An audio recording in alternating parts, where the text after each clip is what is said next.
El Evangelio de este domingo, siguiendo la tónica de todo el Evangelio de Lucas, nos va a hablar de inversión de valores, de una valoración distinta a la que hace Dios, a la que hace el mundo. En el mundo, el grande, el importante es el que a los demás les sirven. A la luz del Evangelio, el que quiere ser el primero entre ustedes, que se haga el último de todos y el servidor de todos. Entonces los valores del Evangelio distan mucho, mejor, son contrarios a los valores que se proclaman en la realidad del mundo. Por eso Jesús dice que los últimos serán los primeros, cuando la realidad del mundo es otra. La pregunta que hace hoy este personaje, que el evangelista simplemente identifica como alguien importante, o sea, seguramente un líder religioso judío, es: ¿qué debo hacer? ¿Qué debo hacer para alcanzar la vida eterna? Y ese ¿qué debo hacer? Muestra la mentalidad judía en primer lugar, pero de muchos de nosotros hoy en día. Para el judío, la salvación era un trabajo personal. Yo cumplo la ley y me salvo. Así como cuando me meto a estudiar, me dicen: cuando tenga 248 créditos, le damos el título profesional, y yo los cumplo ya. Pero esa mentalidad no es la que Jesús proclama. No es la mentalidad basada en las obras. No es el hacer, es el ser. Y ahí quiero pedirles un momentico de esfuerzo para que comprendamos esto. Lamentablemente en nuestra cultura se ha creído que la salvación se consigue haciendo cosas. Usted peca, pero entonces hace obras de caridad y no sé qué más, y aparece el dicho que el que reza y peca empata, y eso es mentira. El que reza y peca, peca. Y no se trata de hacer, se trata de ser. Pero el apóstol Santiago dice que fe sin obras es fe muerta. Es distinto. Las obras son la manifestación de lo que está pasando dentro de mí. Son la consecuencia de ¿qué? De que mi ser ha cambiado. Jesús cambia esencialmente al ser humano.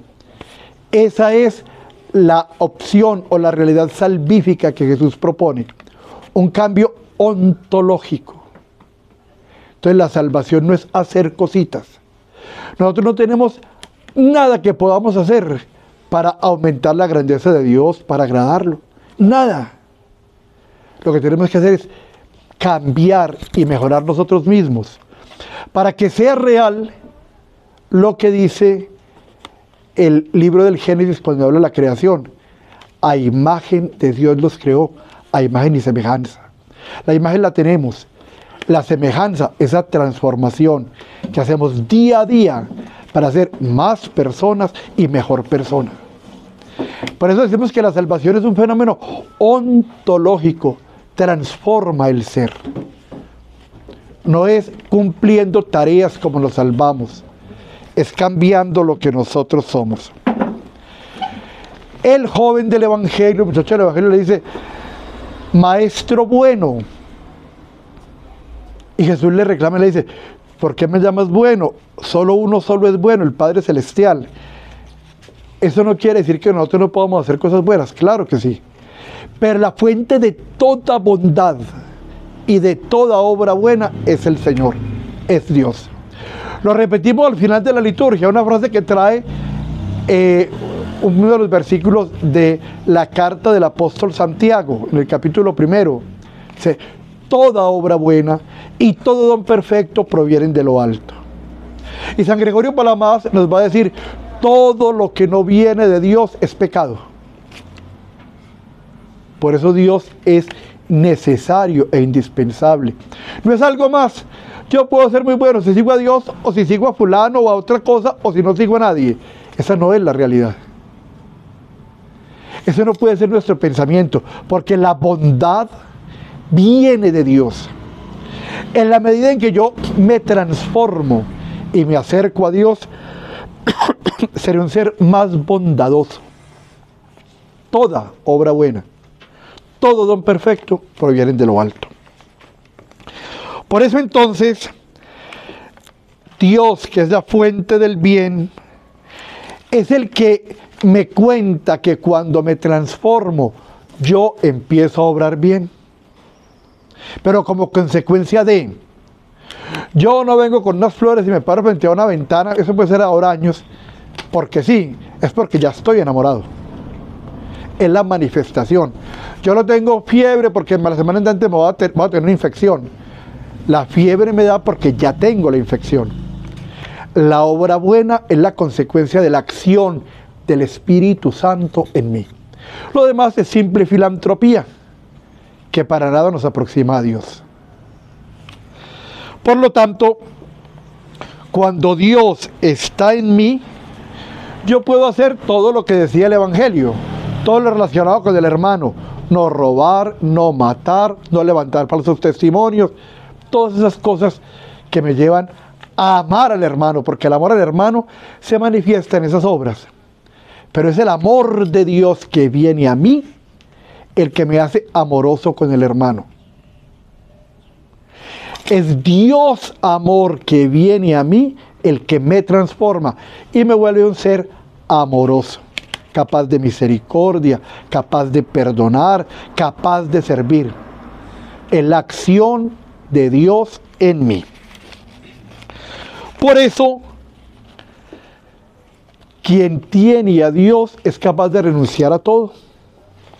Este hombre, cuando el Señor le dice lo que debe hacer, dice: todo lo he hecho desde mi juventud. Un ser magnífico, un ser importante, con dinero y una buena persona. Sin embargo, Dios sabe que su grave problema está en el apego a las cosas materiales, al dinero. Si quieres ser perfecto, le dice el Evangelio, el Señor en el Evangelio: anda, toma lo que tienes, véndelo y dáselo a los pobres. Entonces ven y sígueme. Seguir al Señor es el discipulado, es ser discípulo. Se supone que todos nosotros vivimos ese discipulado, todos vamos en pos del Señor, lo queremos seguir. Pero para ir en pos de Cristo es necesario el vaciamiento. Es necesario el desapego. En teología le llamamos la kenosis, el vaciarme. Y hay un ejemplo muy bello. Dice San Cirilo de Jerusalén que si nos imaginemos una fuente de agua purísima, agua bretaña, formidable, y a quien va le llenan lo que lleve, un pocillito o una caneca, lo que lleve, y un carro tanque se lo llenan. Hay una sola condición: lo que lleve tiene que estar vacío. Porque si lleva el pocillo lleno, ¿cómo lo van a llenar? Ya está lleno. Si lleva el carro tanque lleno, no hay forma de echarle nada. Condición: estar vacío. Entendemos el ejemplo. Es vaciarme para que el Señor sea todo en mí. Eso significa seguirlo con toda confianza. Este hombre no fue capaz de renunciar al dinero porque el dinero le daba seguridad. Porque su apego a él era tal que cambió la verdadera seguridad por la insignificancia pasajera que a los bienes materiales. No fue capaz de hacer la kenosis, el vaciamiento. Condición indispensable para el discipulado, para seguir a Cristo, ser capaz de desapegarnos, porque ahí viene la libertad. Cuando alguien está lleno de apegos, es absolutamente manipulable y no es libre. Tiene cosas que cuidar, posición que hacer valer, importancia y preeminencia entre unas personas, y eso lo amarra, lo ata, lo ancla. Quien no tiene ningún apego, en primer lugar, es una persona tan libre que es absolutamente, que no hay forma siquiera de manipularlo. Alguna vez un sacerdote amigo me decía, organizó muy linda la iglesia, sacerdote católico, y empezaron a venir sacerdotes del sector a visitar y a conocer, y qué lindo. Y alguien le dijo, están viniendo porque están antojando de tu parroquia y te la van a pedir. Y él dijo, yo no tengo ningún problema, a mí qué me van a poder quitar, esto no es mío ni me interesa, se la quieren, la entrego ya al que sea. Una persona que no tiene apegos es libre.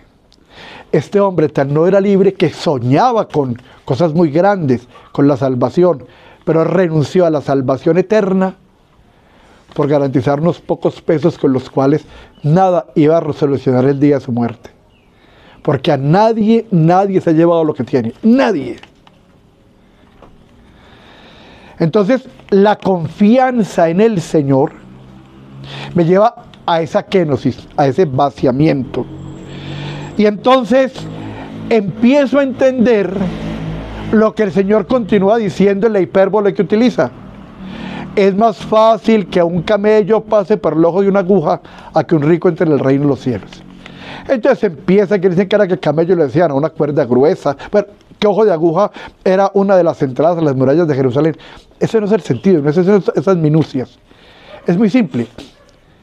Habla de algo que es muy, muy difícil, casi imposible.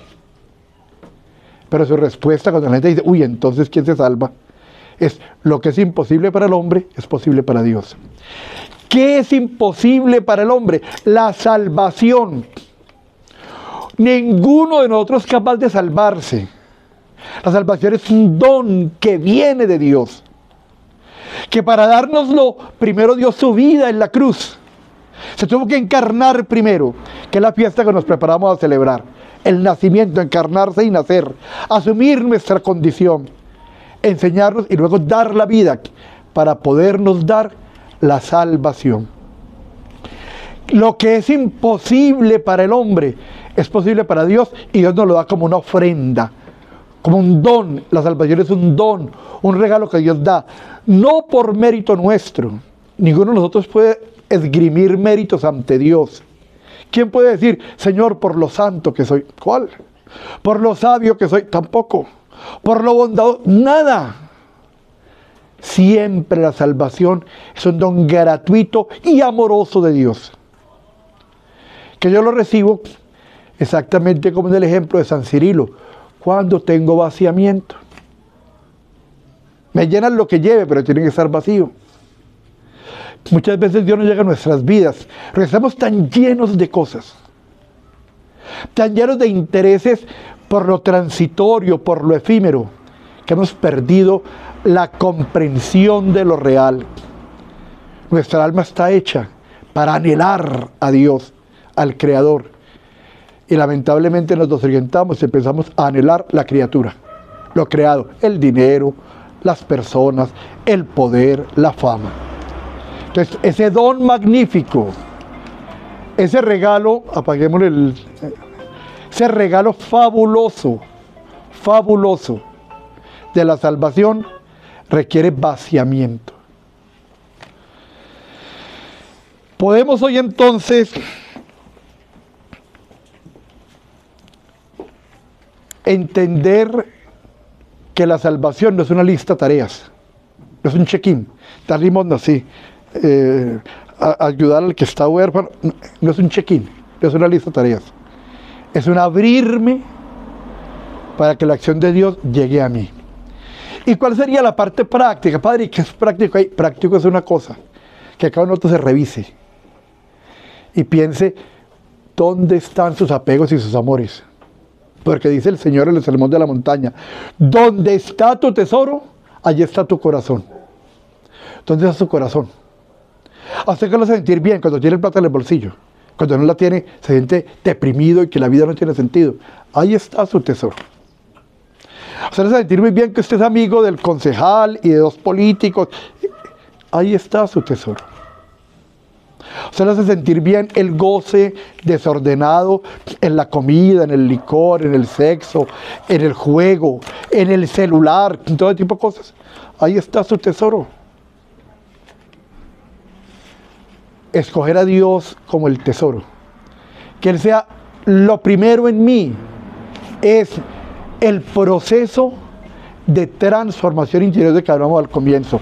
Ese es el cambio ontológico. La pregunta no es, Señor, ¿qué debo hacer para alcanzar la vida eterna? La pregunta es, Señor, ¿qué debo ser? ¿Qué debo ser? Cada vez más parecido a aquel del cual fui formado, a la imagen del que fui formado, que es Cristo, que es el modelo perfecto del hombre perfecto. Debo ser otro Cristo. Y eso se logra conociendo su palabra cada día, y queriéndola vivir. Escuchándola y queriéndola creer. No, es que, padre, es que yo estaba muy pasado de moda. Es que yo leí en estos días una revista de una señora que arreglaba uñas que decía, y la señora que arregla uñas sabía más que Dios. Y el publicista y el cantante, cualquiera, equiparamos el mensaje de ellos con el de Dios. Cuando eso pasa, no tendrá ninguna posibilidad de ser. Y lo que haga no aprovecha para nada. Pidámosle pues hoy al Señor de corazón. Pidámosle, Señor, que yo te anhele a ti. Señor, ven a mi vida y cámbiame, transfórmame. Enséñame a ser cada día tu hijo.